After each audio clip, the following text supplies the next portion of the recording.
Hello, everyone. This is Nairi from Low Carb and Fasting. Now, excuse my voice. I'm not feeling 100% today, but I will do my best because today is an exciting day. I have two very exciting health coaches with me today. The beautiful Tia Reid. And well, I won't say beautiful for you, Vic, but you're definitely handsome and fit, Vic Basmadjian. Welcome to Low Carb and Fasting. Thank you so much, Nairi. It's been thank you for the opportunity, and looking forward to. I think it will be a great conversation, and always with my friend Tia, and getting to meet you. Thank you as well. I just thank the world of both of you. So I'm just been fortunate enough to just meet both of you. So in real life, so I feel very blessed to be here today. Right. I mean, this is going to be an exciting episode because we are going to talk about exciting stuff. But it's also exciting because this is a celebratory week for you, Tia. You had a big event going on over the last few days. So you didn't only celebrate your birthday, but you also, may I say, 55th, and you don't even look it. You don't look anything older than 35. But so it wasn't just that, but it's also that you had a big wedding. Your daughter got married a few days ago. Now for you, Vic, your birthday is coming up tomorrow. So it really is very exciting. We couldn't have picked a better time, right? So happy birthday to you, Vic. Thank you so much. Thank you so much. Yes, I wish we could have a steak together. Oh, yes, with a candle on it. So yes. Okay, so Vic, you're a certified health coach, and you're currently, I think, collaborating with Dr. Tro. So you'll tell us more about that in a minute. And Tia, you're also an accredited low carb keto coach, and you're also certified in addictions, food addictions, right? Yes. And you both are passionate about guiding people to better health through lifestyle interventions. You both believe in the proper human diet, and we'll discuss that in a minute. Now, both of you have a very touching personal story on what brought you here to this healthy, fit, and happy place. Who's going to start sharing their personal story first? Ladies first. I knew you was going to say that. Well, I'll start off. I'm very thankful to be alive. Very thankful to be alive. I'd been diagnosed with non-alcoholic fatty liver, type 2 diabetes. I was clinically depressed. I had GERD, gout, adrenal insufficiency, and sleep apnea, to name a few. It was just very sick, and I thought I would die any day. And with low carb nutrition, I've been able to eliminate over 20 medications and an insulin pump and reversed all those things. So it definitely does work. You have to put in the work, though, and it's not easy. It is hard. It is hard. For some people just say, I could do this, just give me the magic pill, but you do have to do the work. And I've lost 100 pounds, 100 pounds, and it is sustainable. I'm not hungry. I focus on 2 meals a day. I drink. I make sure I salt, and I use electrolytes. I walk daily. I need to do some more exercising and lift more heavy things like Vic. Because that would be a game changer for me. I do lift a little bit, but not, I need to really up my game there. But Vic can tell us all about how that's changed his life in so many ways. Thank you, Tia. You're welcome. I'm going to come back to your insulin pump in a minute, but okay. Yeah. Vic. Yeah, so much like Tia, I had a lot of metabolic issues. And as you mentioned, it's my birthday. Tomorrow is my 61st birthday. I was on blood pressure medication as early as the age of 25 years old. And this went on for 30 years. I was on blood pressure medication. Moving up forward into my age, I became pre-diabetic. I had sleep apnea, was sleeping with CPAP therapy, GERD, terrible bouts of GERD. And so to name a few. And I've been through yo-yo dieting throughout my whole life, okay, because it's been it's been a constant battle. It's not that I never tried to lose weight before, or so you name the diet, I've done it. And to no avail. I mean, well, to say to no avail, they all worked. Okay, all diets work, but at the end of the day, it was just a matter of keeping it off for a little while, and then you'd gain it all back in a very short amount of time. So they keep preaching and they keep knocking that keto or low carb is not sustainable. I'll beg to differ that it's all the other diets that were not sustainable. Okay, so I've lost hundreds of pounds of, up 50, down 50, down 70, up 70, you name it. And low carb, keto, gave me hope, gave me that there is really a way out of this craziness of this yo-yo dieting and the obesity trap, as we call it, sustainably keeping it off. And I'm sure we'll get into that in the conversation later, all while not being hungry and starving all the time, right? So that's what drives us to, I'm sure we'll get into that topic.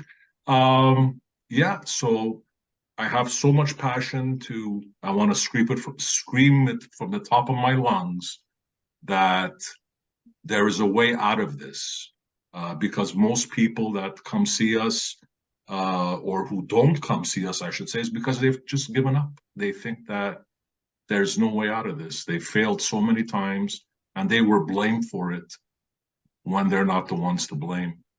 So much shame. So much shame. And so shame and guilt and the fear of failing again keeps so many people from embarking in this lifestyle, which is so life-changing and so sustainable. I think I rambled a bit, so. Oh, you did. Oh, no, you did really well. I mean, I can relate to both of your stories. I didn't go through weight loss. I never had excess weight to lose, but I'm a type 1 diabetic. And my A1C was always high. I mean, normal in American Diabetic Association's definition, but I don't call that normal. I could never bring my A1C down. And then came the CGMs, of course. So I put a CGM on and I saw what was happening to my blood sugars on a daily basis, on a carb-based diet. So for me, it was, I almost didn't have the option. I had to normalize my, blood sugar fluctuations. And the only way to do that was lowering the carbs. So that's how I started it, and then eliminated them gradually, and then increased the protein. It is, when you said the shame, it is, the healthcare system just puts that blame on the patient. I would go to my diabetes clinic and they would say, well, so you measure because I would use, this was pre-CGM, I would use the glucometer. So after pizza, why did you hit 300, your blood sugar? Did you not take enough insulin? And I would tell them, whatever I'm doing is not working. I take enough insulin, I take a little bit more than enough, then I'm going to crash. Then I'm going to go into hypoglycemia. And then I'm going to go to the fridge and devour everything I see, because that is the most horrible feeling one could experience. So when I don't take enough, then I'm staying at, 280 for hours and hours. No one ever told me not to eat that pizza. No one. So the blame was on me. Oh, I was told you're not being proactive enough. You have to be more clever and maybe split your dose of insulin and take half a dose, like 50% in advance. And before. I've tried everything. There is no clever way of covering your carbohydrates with insulin. You cannot be clever about it because it's a formula that's designed to fail. Absolutely. It doesn't work. It doesn't work. So that's me venting. I really yeah, for sure. And it's I think we're probably not probably, I know for sure we're the exact same scenario as you were in, and I'm sure Tia was in the same situation with her doctor, and I was in the same situation with my doctor. Okay, my doctor really didn't. Honestly, I can say he didn't put any shame or guilt on me, but he had no solution for me. He had no solution for me. He never. Now, I mean, knowing what I know, I mean, back then I had no knowledge either, right? So, but knowing what I know now, and I think to myself, and this is what angers me, not once was it mentioned the possibility of, not possibility, I guarantee you I was insulin resistant. I guarantee you I had pretty much guarantee you I had a fatty liver as well. None of these were questioned. None of these should the sad part is this was a long time ago. Even as we speak today, how many people are actually being offered a fasting insulin test, right? It's even as 20, 30 years later, it's not even being questioned. It's all it is a 5-minute visit, eat less, move more, and watch your salt. That's all I got for 30 years, right? So yeah, same situation here. Eat less, move more, take a bolus. You can eat whatever you want in moderation. Until I was up to like 150 to 180, units of insulin a day via pump, and then 50 units of insulin at night. And I didn't understand why I was so sick. And they told me I had non-alcoholic fatty liver, but that was okay. A lot of people had it. There's really nothing I could do about it. And then eat low fat and, low salt. And I was just hungry all the time. And I tried like Weight Watchers. I tried everything. And I was just hungry all the time, counting calories. And, I'd never count a calorie now. I haven't counted calorie for 6 years. It's food freedom, I think, the healthcare system is definitely failing us because the understanding of carbohydrates, understanding of the ketogenic diet is not there. There's no excuse for it. There's no reason why your doctor wouldn't understand basic stuff. I mean, or metabolic health. I recently had a client who came to me with fatty liver disease, and he'd heard from another client of mine who's his friend that, because I scared my client, I said, look, this is potentially, deadly. So just because 80% of the population have it, it doesn't mean it's normal to have fatty liver disease. And so he told his friend about it because now his friend had fatty liver disease too. So he came to me quite, scared. And I explained what forms the fat in the liver and what he should do to eliminate that fat. He was completely astonished. He said, my doctor told me not to eat fat and definitely avoid meat. How? Crazy. It's just crazy. I know. I mean, and you can reverse fatty liver within 3 months, sometimes a couple weeks, depending on how bad it is. And people don't tell you, hey, you know what comes next after you have non-alcoholic fatty liver? Hypertension, diabetes. I mean, it's just a package deal if you don't take control of your life. And a lot of people don't know. The first thing you do is just stop drinking sugary drinks. Stop drinking your carby, sugary drinks. Your liver starts to heal right away. It's magical. Yeah, and I'm sure, Larry, it's like it's where we hear the same things and we hear the same stories. And I had actually one uh, potential client to coach, and like how we asked them that we disclose that we're not medical professionals and that they should speak to their doctors, and just fully so. And he did speak to his doctor. This is a type 2 diabetic, and uh, went to his doctor and told him what he's considering. And his doctor told him there is no way he should be doing the ketogenic diet because he's got a fatty liver. So this to me is alarming. It's alarming, but it is what it is. And I mean, we have so much work to do. When I say we, the people who have embraced this lifestyle, whether it's the coaches or doctors or researchers or whoever scientists, we have a colossal, you know, there's so much, sad to say, ignorance or not willingness to want to acknowledge that they had it wrong. They had it wrong, and they sometimes I question: do they know or do they not know? It's like it drives me nuts. It's like And we can't keep doing the same thing over and over again and expecting the same results. Mhm. And the evidence is there and the science is there that it heals your body.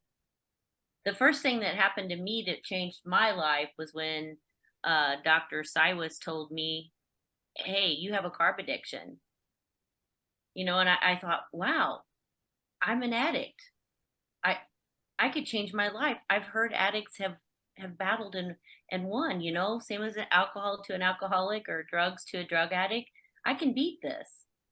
So anyone listening out there, you can join a support group, you can get a health coach, you can change your life one meal at a time, one day at a time, with the right support and the right fuel to your body, because low carb, high fat, ketogenic diet heals your body and it heals your mind. Or you can reach out to Tia. Yeah, yes, I was on Cymbalta and Wellbutrin, the largest amount of Cymbalta, that because I was so depressed. I was so depressed. I didn't understand why this was happening to me and why I couldn't fix no matter what I did. I tried starving myself. I tried exercising excessively, the Weight Watchers and everything. And now I eat wonderful, tasty meals with the crispy chicken on the skin and the fat on the ribeye, and I'm full for hours, and I don't even want to snack. I've always been told now that a snack is an emotional event, but I know now that it is, because how many times did I open that refrigerator, do all those drive-bys? Was I bored? Yeah, half the time you're bored. Your brain plays tricks on you all day long. Really does. So Tia, now that you mentioned the addiction, what would you say to people who do not want to call it addiction, in the fear that, okay, so if we put a label on it, then it will put people off, because it makes it very serious for them, and it might have that counter effect. In fact, I mean, from experience, I mean, I've been seeing people. I don't help people. I can't help people because I'm not certified in addictions, but I always refer them to Johnny Flint's group and Vera Tarman and the rest. But well, it's very I important know to it's get a the right shock. diagnosis, because some people aren't addicted, but most people are. Mm. But some people are not. And a harmful user, you would ask why, where an addict, you need to, they need support every day for the rest of their life. I mean, it's ongoing support that they're going to need. It's one day at a time. You can do this one day at a time, one meal at a time. But you Um, think it's useful to put a label on it and let people right. know this is what you have. Right. And if you do a diagnostic screening to find out if, in fact, you are a harmful user, or you are addicted, then you can get the right treatment plan for you. And there's a whole bunch of people that are sugar certified and licensed on Benton's Addictions uh, website. You can find a lot of people there that can do the interviews for you. It's a diagnostic tool, and it's a screening. So it's a wonderful tool. It changed my life forever. It shows you a curve. It shows you, when your addiction started, as far as sugar is a gateway drug, right? So most people are addicted to sugar before they're addicted to anything else. It shows you, it asks you the right questions. So asking the right questions is vital to figuring it all out in your plan. And biochemical repair is needed for people that are addicted. So they need to figure out what's right for them. They're sleeping, they're breathing, a detox maybe for the first couple weeks with their keto plan, making sure their gut health is right. And addiction is for life. It's a primary brain disease. It's in your brain, so you need to heal your brain first before, and everything else falls in place. In Vera Tarman's group, they often talk about trigger foods. So Yeah, recognize your trigger foods, or even not even trigger foods, but trigger events. Right. People, places, and things can trigger you. Yeah. So you have to learn how to protect yourself from yourself once you figure out your cues and your triggers. And a really good course to take is Vera Tarman has a course in the Adapt Your Life with Dr. Eric Westman on sugar. And I took that course and it was wonderful. And anyone can take that. They can sign up when it's out there with Adapt Your Life Academy in Vera. And the Sweet Sobriety Girls was helping her this time too, which was fantabulous. Vic, did you have any food addictions when you were overweight and trying to fight obesity? Oh, I was without a doubt abusive on, I wasn't really on the sweet spectrum. I was more on the savory side. Bread, pasta, those rice, potatoes. When I tell you abusive consumption, I abusive consumption. Okay, and I know myself today that there's a lot of foods. This is why when both of you just mentioned now, to know your triggers and know what you can handle and what what your problem foods are. I can eat, not that I don't really, I didn't have it when I was obese, so I don't look for it now either, but I can have a dessert and not worry about it. And, if it's even a keto, if I would, it would be a keto replacement, but it wouldn't trigger me to have more sweets, right, the next day and on, and put me in a spiral and get me off the wagon. But I do not dare go into the certain breads and pasta. I won't say let me have one bowl of pasta today, because I don't want to go down that rabbit hole. I've kind of, I know myself to be an addict when it comes to that flavor profile. And so I know my trigger foods, so I stay away. And what I could handle that may not necessarily be perfect, I know I can, if I so desire to, once in a while. And, and if you do mess up, you just get back on the very next meal. But one bite sometimes for me is too many, because I will obsess about it and think about it. And the desire is so strong that I will have a relapse, and I don't, and it might last for a while. So I have to be very careful. Yeah. We were talking about shame earlier on. As a food addict, did you experience shame? Did you realize what you were doing was abusive, as Vic put it? Absolutely. They would,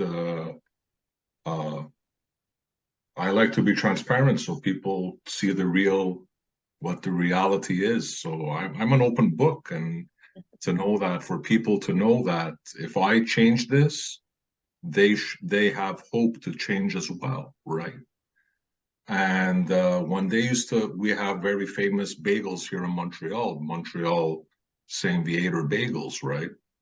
So when my family used to want bagels and you go get bagels, I would go, of course, and get the bagels. I'm going to bring back a dozen bagels home, but I would buy another half a dozen that would be consumed before I got home. Okay. And there's so many places you can stop along the way home. No. I mean, no. I mean, no. I would just go and buy a dozen and a half instead of a dozen, but I would consume the half dozen before I got home, and they're done with and they're gone. So now, when we're sitting down, it's as if I'm only having one bagel, but now it's my seventh bagel, right? But Right. nobody knows this because You hid it and you snuck. you hid it, and you're shamed, and you don't want to see people how much of it you're eating, and you don't want to feel guilty that you ate that many. And so absolutely the shame and guilt was a part of it, you know. And it's a reality, and a lot of people deal with it, deal with it, they go through it. It's a reality, the shame and guilt. And now when you have somebody who's telling you that that's your fault, and they're not giving you any guidance to help you. Okay, so now how do we change this? How do we fix this? How do we empower these people to get away from this addiction and shame and guilt? And so these are the things that we work on to try to successfully help people find their health. Yeah, we just have to let them know that no one's committed 100% every day. That's unrealistic. You know, and it takes time to retrain your brain, right? It takes community. It takes community and coaches and support groups, uh, so that you can retrain your brain, and unlearn what you knew before. Any personal instances of shameful or abusive eating habits for you, Tia? Did Oh, you relate to what Vic was saying? oh, absolutely. I mean, I would eat a whole bag of cheese puffs, till my fingers were uh, orange and going like this, and before I would get home. Or I told people this before, I hid little morsels of baking chocolates because I took them out of the bag and hid them in like my underwear drawer so nobody could see them. And my daughter found me and she's like, "Mom, get those out of there now. You can't have those." But part of my recovery was talking to my family and coming clean and saying, "Listen, I have a problem. I have a disease. I'm addicted and I need help and I need your help. And please help me because if I can't have your help, I don't know if I'll be alive, in a couple years." And they took it very seriously. And I was very thankful that I have a loving family that helped me. We got rid of the stuff in the cabinets until I was strong enough. Now that some of the kids have some carby stuff in there, I'm okay. But in the beginning, for the first couple years, I couldn't have it around me. I would even cry sometimes. Like, why can't I have that? How come I'm not worthy? You say all these things to yourself. It's really bad. But to have a support system is okay. And addiction's for life, and it's one illness, many outlets. So you might start to do real good where you're not eating those things because you have awareness now, but now you start shopping. Now you start online shopping or some other things. So there's addiction interaction disorder, which is a very serious thing. And you have to long-term behavior change is what is needed, and that's what a coach can do for you. They can help you with your long-term behavior change. Vic is an excellent coach. I admire him so much, and he has lived through so much that he can teach people. You can make a food journal. You can journal, like, how did that food make me feel? And if it makes you feel like crap, then don't eat it anymore. There's so many tips that we can help people with. You can put signs all over your refrigerator like, "Stop, don't get in here." You can call a friend. You can call a friend that knows that you're struggling, and you could say, "Hey, I'm about ready to eat this whole pizza pie. Can you help me out here? What do I do?" You know, I have a great buddy that'll say, "Put that down right now." But let's talk. Let's go take a walk. So you have to find things that'll bring you joy. But the non-scale victories are my favoriteest ones to talk to with clients, because it's not all about weight. So, you're going to feel better. Your clothes are going to feel better. They're going to get looser. You're not going to have headaches anymore. People are going to start noticing, hey, what are you doing? You look great. Your skin gets softer. I mean, it's just crazy. Improved sleep. I don't even need a CPAP anymore. I just use I use some mouth tape though, which my husband wishes I would put on earlier in the day. But it helps a lot with my breathing at night. So I breathe through my nose at night. And I don't think about and obsess over food anymore like I used to. While I was eating one meal, I was planning out the next, trying to figure out all the calories in it and on my phone app. I don't have to do any of that anymore. Just eat real whole food, you know? And people think it's hard, but it's not. Just get a piece of meat, get some vegetables. What's hard about that? Anyone can do it. And you don't have to, like Ken Berry says, you don't have to eat Panda Massage. You can just get some food from Walmart. Yeah. Yeah. You mentioned the non-scale victories. Yeah, I want to also mention that. I mean, my transformation is beyond words, and yet it's not visible to anyone on the outside, because I didn't lose a gram of weight. I didn't have weight to lose. I've been the same weight now at 50. I'm the same weight as I was at 14. So we recently had a reunion with school friends, and they hadn't seen me in like 40 years, right? So maybe longer. So, and they were like going, "You're exactly the same." That's awesome. But one of the non-scale victories is, of course, normalizing my blood sugars. Another one, and I'd like Vic to comment on that, because you're you're heavy on weightlifting, Vic. Is that your body composition changes, and the other people may not be able to notice it. You yourself can. I mean, I can now confidently stand in front of the mirror in my underwear and look at myself, whereas before I couldn't. No, I didn't have excess weight, but I did not like my body. I was weak, I was frail, and I was vegetarian, of course, and that didn't help at all.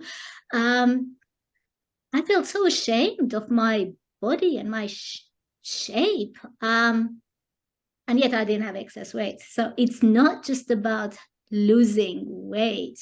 It's about transforming your body into, it's about building muscle. Getting rid of the fat, perhaps, and building, strengthening your bones.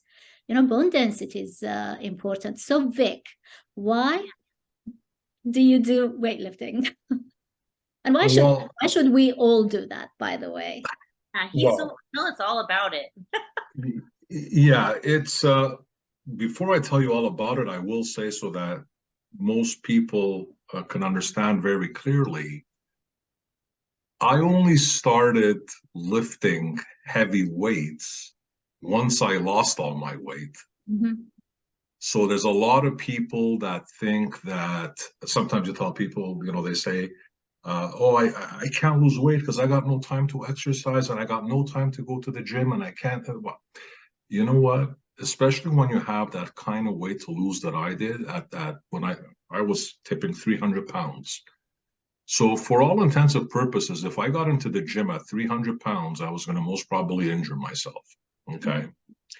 So like we say, you know what, which we're going to get to, exercise is important for 1,000,001 reasons.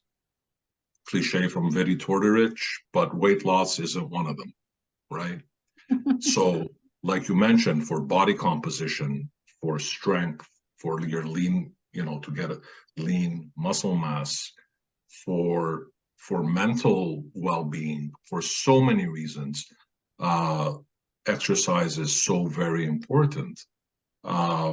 So I only started, my first 70, 80 pounds, I was doing absolutely no exercise. I can say aside from walking, absolutely nothing. Was about the first 70, 80 pounds. I ended up losing, but as I maintain today, 110 pounds uh, through brisk walking. If I can take it up to a little bit of a lighter jog, that's all it was. But there was no weights involved. And then as we get more educated and as we know more, and so why did I start lifting is, obviously you learn and you go by going to these conferences and you listen to Bembo Kikyo giving a presentation at a low carb event, and you just learn so much more. And the key factor is that, which I fit in that demographic, I'm not exactly a young puppy, right? So we're losing more and more and more muscle mass as we age, whether there's an obesity factor or there isn't, right? So everybody's losing muscle mass. So, and the key to longevity, if we want to have a long, healthy life, is to preserve our muscle mass. So this was my, one of the main, this is not where it stems from, my main reason of saying yes. So started lifting, obviously going to start lifting heavy right away, but got myself a trainer, went to the gym, started off from ground zero, started lifting, and then heavier, and then heavier, and then heavier.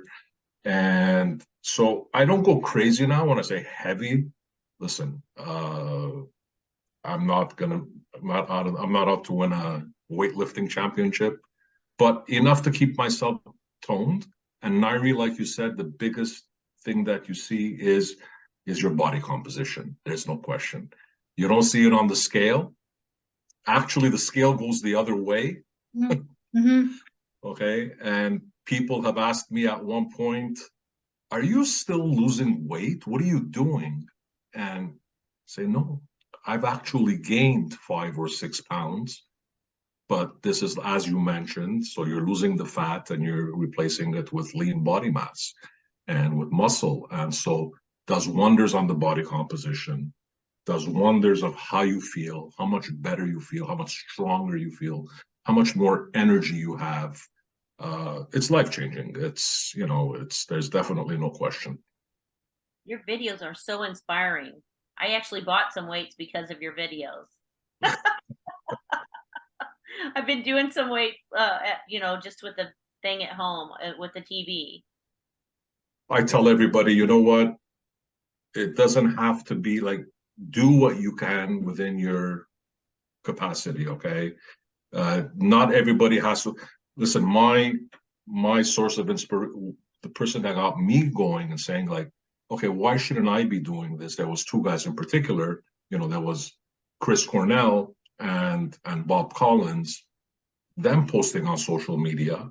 We're about the same age, a year up, a year down, we're all the same age. So I said to myself, if these guys are doing it, why can't I do it? What's my excuse? Why shouldn't I do it, right? Mm-hmm. And now the point being made, Chris can lift a lot of heavy weight. I'm never going to lift what Chris lifts, right? But I do what Vic can do. I do what Vic can do. Bob does what, Bob is unbelievable as well.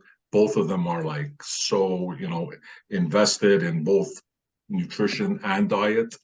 And so, but everybody should be doing, my point is, what they're capable of. If it's only a set of resistance bands, and that's what it is, just do the resistance bands. So don't say that, oh, I can't lift. Oh, okay, so you can't lift. Just do some kind of resistant training, to the best of your ability. And you're going to see, everybody's going to see their own results for sure. Did you find, Vic, that once you started your nutrition path and you started feeling better, it just came naturally to want to go walk, and you just naturally wanted to do more? Because I didn't want to walk at all in the beginning either. I didn't want to do any of that. Well, I at the beginning, it was a punishment to walk, because you walk 200 to 300 meters and your resting heart rate goes to 140, right? Yeah, I so just felt like at least that's how I was. That's how I was. It's like you just walk, like I said, a couple of 100 meters, and you're at your peak heart rate. So Yeah. there's no pleasure in that. There's no, now what it's such a pleasure is because you got to work as hard as you can to get your heart rate up, right? So Everybody's different. So everybody's it's different. Yeah. yeah, it's a pleasure. It's a pleasure. Yeah, you get joy. You get joy because you're not suffering as much, and again, do what you enjoy doing. If it's not, do whatever it is you like enjoying. Just get get into your routine, and don't try to say that so and so is doing this, and if he's lifting so much heavy, well, do what you can do, and but just do it. Just do it. Yeah. One one more point on the advantages of resistance training is, of course, that as we're aging, we don't want to be growing into frail old people, right? Resistance training, building strong muscles, will help your bones be stronger as well. So you're not going to break yourself or your hip or your knee as you have a fall. I mean, this is why I do it, apart from the look as well, because it's good. It feels good to look healthy, but also the frailty aspect of it. I had a major fall last year on a bike. So we're actually riding. I don't know if you're familiar with California. We're riding from Huntington Beach, where all the surfing events usually happen. So Huntington Beach to Newport Beach. So it was like a 45-minute bike ride. So on the way back, it was already nighttime. Fortunately, I wasn't alone. I had my husband with me. I hit the curb and I completely fell off my bike. And I was lucky because if that happened to me 10 years ago, I would have broken my legs, my arms. I stood up and I was unhurt. And I thought, how? Because it was serious, like cars. It was on the freeway, like cars were like slowing down to see if I was okay. It was that serious. I literally flew off my bike. I didn't break anything. So, Yeah. It really heals your body to feed it the right fuel. And to feed it Absolutely. meat. Absolutely. Not to be scared of meat. Yeah. No. With the fat. With the fat. Yeah, with the fat. Okay, Tia, insulin pump, right? Now, I'm a type 1 diabetic. My pancreas produces 0 insulin. I have to wear an insulin pump. Why were you, as a type 2 diabetic, wearing an insulin pump? I mean, it's not uncommon for type 2 diabetics to be given insulin, right? Hey, you're insulin resistant. Your body's not responding to insulin. Let's give you more. Take insulin injections, which is a crazy concept in itself. But you were actually put on a pump. What happened? I mean, that's unusual. They said they thought I was a type 1 diabetic at the center I was going to, until I went to Dr. Siwas and he did a C-peptide on me. And he's like, you're not a type 1, you're a type 2, and we can get you off this insulin pump because you're a type 2. So well, that was glorious news to me. And, insulin being a fat storage hormone, I was just pumping it in day and night.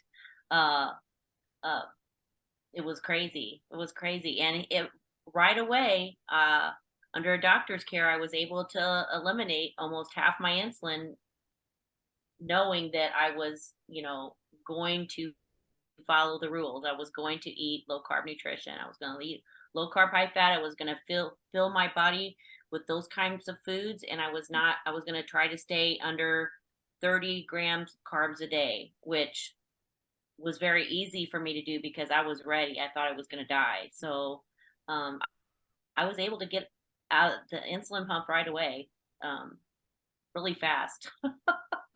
And, the blood work tells your story. So it wasn't long after that, he did another C-peptide and another, it took me probably, I really don't know the timeline, but I know that eliminated half of my medications right away on the insulin. And then the long acting insulin, we just tapered down until gradually until I didn't need it anymore. So have you put type 2 diabetes into remission? Yeah. It's just it's unbelievable, and the blood work tells your story, so it's very important for you to go to your provider and get your blood work done and go to a doctor to get de-prescribe all these medications, because I was on 2 different blood pressure medicines, 2 different, Cymbalta, and Wellbutrin. I was on Wellcol. I was on all kinds of statins. So I was on several statins, and I was able to eliminate those right away as well under his care. So, yeah. I'll put all the relevant links below. So I'll even put Dr. Cybus's website in the description. He has a series of videos with Low Carb USA, under Low Carb USA on diabetes. I think there's 11 videos that he did for diabetes, and we watched those before my first appointment, and I knew that I had found the right person at that time. So anyone can watch those videos. I can send the link. I've had the good fortune, of course, to meet Dr. Cybus personally too on a couple of occasions, and even offered to help me normalize my blood sugars even more. He just said, it was extremely kind of him. I didn't take up the offer, but because it's difficult, because I'm in the UK and he's here. However, he did offer to help me. He said, I can reduce your more. We zoomed, so it was telemedicine the whole time, like Dr. Tro and what you guys do, Vic. It was all like through telemedicine and the app. Yes. You have an app, but you guys have an app. Right. So Vic, tell us more about your collaboration with Dr. Tro. How did that come about? Well, I had the good fortune of coming across Dr. Tro at the very beginning of my journey, right?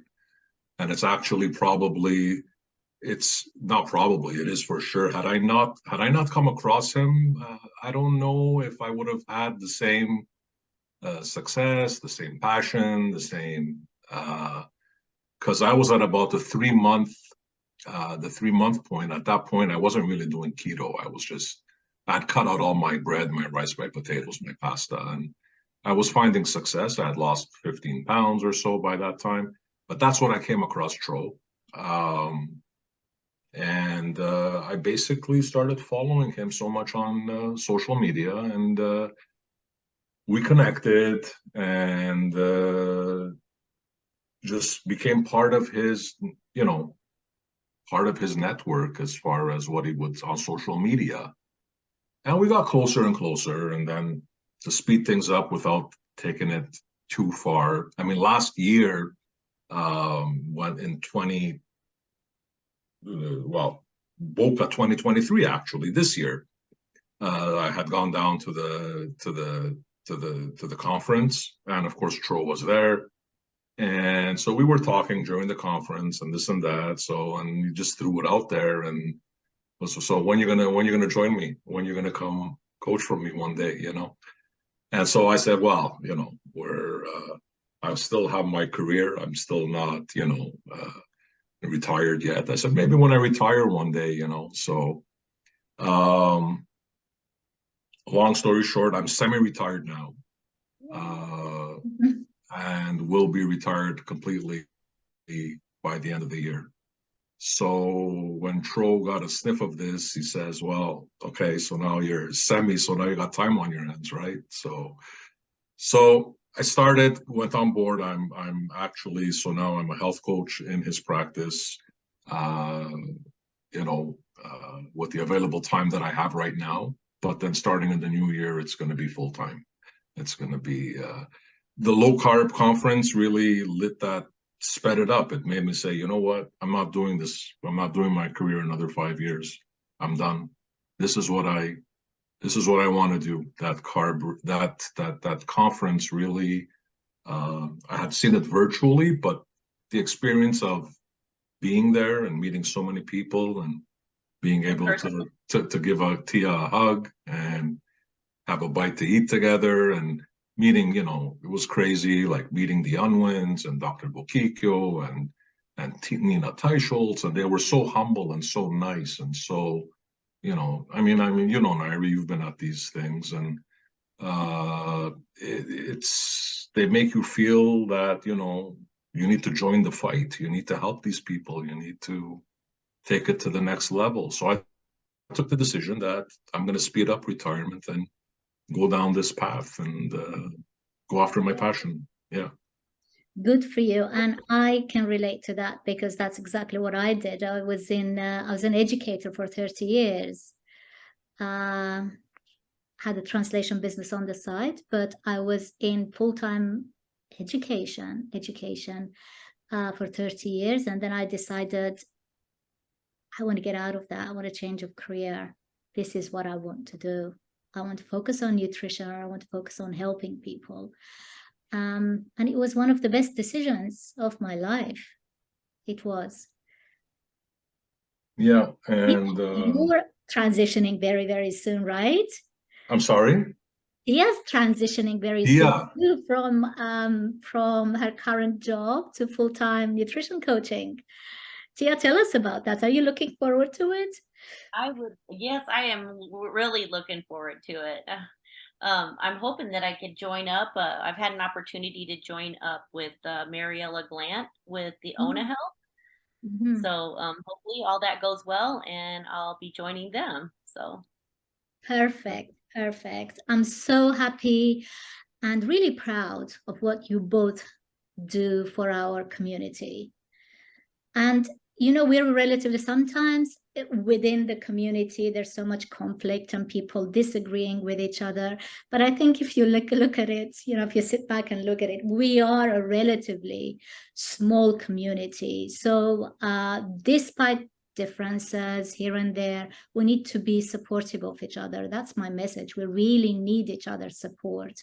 And so what if we have differences? I mean, nutrition science is so complex. We're bound to have different ideas and different approaches. And that's actually helpful, not harmful. So this is what bothers me because we are a small community. And I can say the same about the type 1 community, type 1 diabetics who are doing a low carbohydrate diet, right?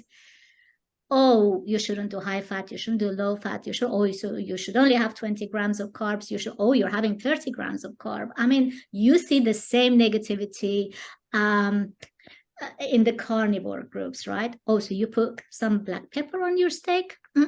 You're not carnivore now. So we need to step back and relax and support each other. So whoever has managed to eliminate processed foods and junk foods from their diet is on our page, is part of our community. I don't care if they're having 40 grams of carb. I don't care if they're having low fat, high fat. I really don't care. They're on the same page. They're part of our tribe. That's my message. And this is my last word on this episode, but I'm going to leave you two also to share your last thoughts and your message. First, I'd like to thank you for this opportunity. It's been wonderful. And I echo what you said very loudly. I echo what you say very, very loudly. This nonsense has got to stop, that there's only one way or this way. And the purists that judge people, that, they'll judge somebody because they had a carrot. It's like, are you kidding me? You know what? This person was eating tons of refined carbohydrates not so long ago, and you're going to bash him because they had a carrot. So your message has to get out there. It has to be, everybody's got to do what works for them. If carnivore works for you, so be it. If if keto is working, if low carb is working, if using keto replacements are working, if abstaining is working, it's whatever works for everybody. Because I'm not going to coach everybody in a one size fits all, right? Everybody is going to be different. Everybody's going to have different issues. Everybody's going to have different metabolic issues. So you cannot treat it as a one size fits all. And so it's exactly what you said. We got to come together. We got to support that, the paradigm of eating real food, whole food, maybe with little differences, but let's support each other in different ways and angles of doing this. And can I put in a shameless plug? Oh, please do. Anybody who, the Dr. Cho has created a fantastic app that's out there. It's called the Dr. Cho app, and we're getting close to 10,000 strong members on that app now. It's a wonderful resource, full of community support, education. There's the free format for people who want to join. It's completely free to be part. Yeah, and to be part of the community. And so you can even ask questions, and we even have like a get help now. Somebody, if they're having a struggle, throw a question, somebody's going to answer you. And then there's the pay formats that go a lot deeper into, coaching sessions and group coaching and this and that. But in the very least, take advantage, join the free format. It's a wonderful format, drcho.com. So on every available on Apple, on anything you can think of, it's available to download. Thank you. Thank you guys. I just encourage everyone to join a community and maybe join the Society of Metabolic Health Practitioners. There's all different pathways that you can do, and through Nutrition Network you can take the courses and educate yourself, because knowledge is power, and you have to take control of your own health care. So anyway, thank you for having us on. Me and both Vic and I both really appreciate it. Well, thank you so much, both of you. I really love you guys. Thank you. Thank you so much. Bye. Bye.